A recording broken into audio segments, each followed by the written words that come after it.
Di pelajaran 6 ini bakal bahas tentang apa? Mari kita mempelajari kosakatanya dulu. Qawiyun artinya kuat. Qawiyun artinya kuat. Hadirun artinya hadir. Hadirun artinya hadir. Al-hanunu artinya penyayang. Hanunu artinya penyayang. Ghaibatun artinya absen. Ghaib ya, tidak nyata, absen. Munqati'atun artinya patah. Munqati'atun artinya patah. Kalau belajar sorof, which is ada pelajaran bahasa namanya sorof, itu mempelajari perubahan kalimat. Basically kalau di bahasa Inggris itu kayak verb 1, verb 2, verb 3. Munqati'atun sebenarnya verb keberapa ya, dari kata mematahkan. Jadi ada namanya koto ayak to, itu mematahkan. Koto ayak to kata nomor ton fawakotin wadaka maktun koti latak to ikto latak to man koto munqati'atun. Terada iniannya buat patah ini. Yaitu pelajaran lain dan agak rumit. Ini belajar basic dulu aja di sini kita ya. Sama yang terakhir ada muradion artinya menyusui. Oke. Kita ke kalimat dulu sebelum baca yang ini. Alam sila yang pertama, al baitul kabiru jamilun. Masih ingat kosakata sebelumnya? Al baitu artinya rumah, al kabiru artinya besar, jamilun artinya bagus. Al baitul kabiru jamilun. Lah, gimana gitu kan? Maksudnya gimana ya? Tadi kan ini naat nih, tanpa ini kita mubtada naat. Al baitul kabiru, rumah yang besar. Ini naat dan man'utnya rumah yang besar. Rumah yang besar. Jamilun, rumah yang besar itu ditambah lagi khobar, bagus. Contoh selanjutnya, al maktabul jadidu qawiyun. Tanpa ini apa coba? Al maktabul jadidu, meja yang baru. Meja yang baru itu qawiyun, kuat. Ini lagi kita mubtada'nya naat man'ut. At-tilmidhu al mujtahidu. Mujtahidu itu rajin ya, di kosakata sebelumnya. Tilmidhu murid. At-tilmidhu al mujtahidu, murid yang rajin itu hadir alias hadir, ada. Al-ummul hanunu. Al-ummu al-hanunu apa tadi? Penyayang. Ibu yang penyayang itu, ini mubtada khobarnya, murdiun, menyusui. Al-ustadu al-mahiratu, ini mubtadanya, ustadz yang pintar itu, ghaibatun, tidak hadir, absen. Yang terakhir al-mistoratu tawilatu. Mistoratu itu penggaris, tawilah itu panjang. Ini kan kayak yang dipelajari sama naat manat kemarin ya. Kalau mu'anas juga ininya. Ini jadi mu'anas juga. Al-mistoratu atawilatu munqati'atun, bukan munqati'un, karena mistoratu. Jadi si khobar yang ngikutin si naat manut yang udah jadi mubtadanya. Semuanya kayak begitu kalau diperhatiin ya. Yang muzakkar muzakkar muzakkar muzakkar muzakkar muzakkar. Ketika ini mu'anas mu'anas. Kita bahas keterangannya karena setahu saya Mbak bacanya banyak mengulang dari baca-baca buku lagi, maka keterangannya langkah baiknya kita baca aja ya. Al baitu al kabiru jamilun adalah kalimat yang terdiri dari mubtada dan khobar. Al baitu al kabiru menjadi mubtada kayak yang tadi kita bahas ya, dan jamilun menjadi khobar. Jadi al baitu al kabirunya gini, ini mubtada, jamilun jadi khobar. Al baitu al kabiru menjadi mubtada dan jamilun menjadi khobar. Mubtada dalam kalimat ini terdiri dari dua kata, yaitu al baitu dan al kabiru. Naat man'ut yang tadi ya. Kata al baitu sebagai man'ut dan kata al kabiru sebagai naat.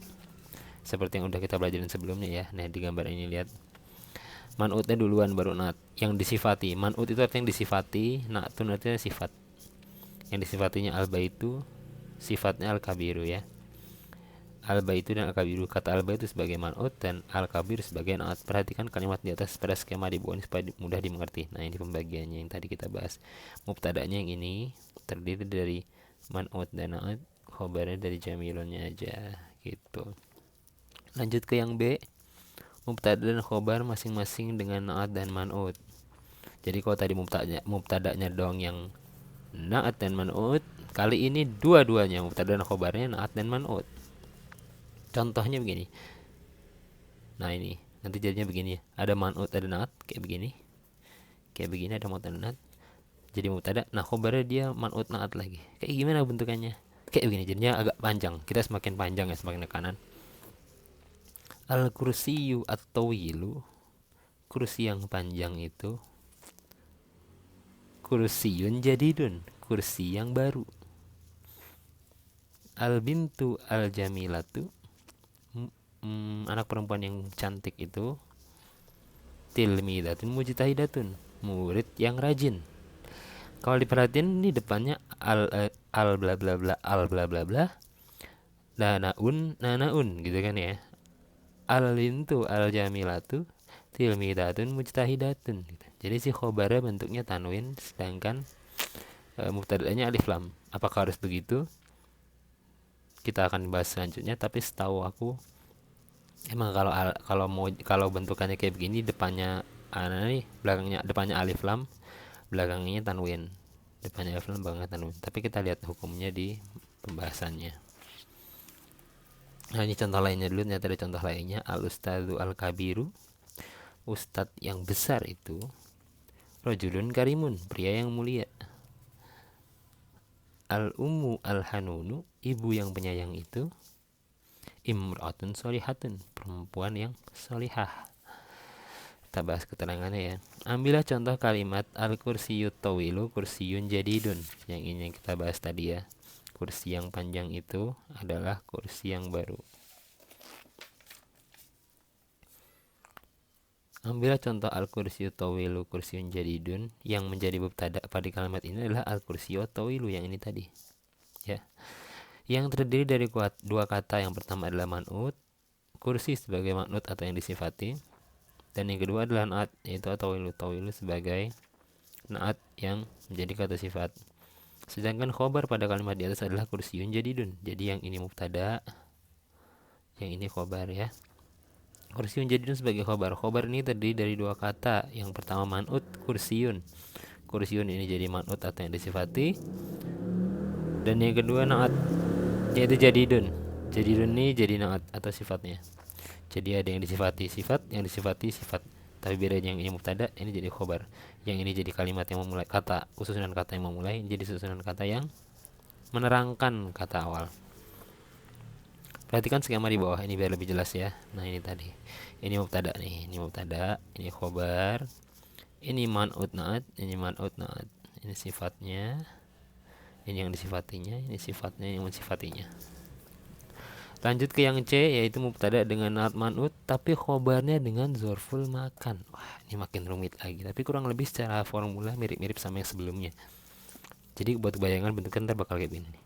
Mubtada'nya terdiri dari man'ut naat, kayak gini. Al kursiyut tawilu misalnya. Tapi khobarnya bakal dari zorful makan. Apa itu zorful makan?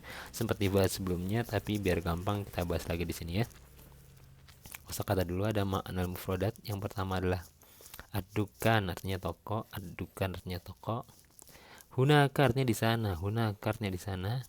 Huna artinya di sini. Huna artinya di sini. Al jami'u artinya besar. Al jami'u ini bisa artinya sesuatu yang dikumpulkan, artinya banyak. Saya makin banyak dibaca, insya Allah makin hafal lah. Ini mirip-mirip sama jami'atu, kampus kan. Kenapa kampus nama Jami'atu? Ada yang bilang karena sebenarnya di kampus itu orang berkumpul. Ada masjid namanya Masjid Jami kan. Jami itu karena mengumpulkan. Terus sekarang Al Jami'atnya besar.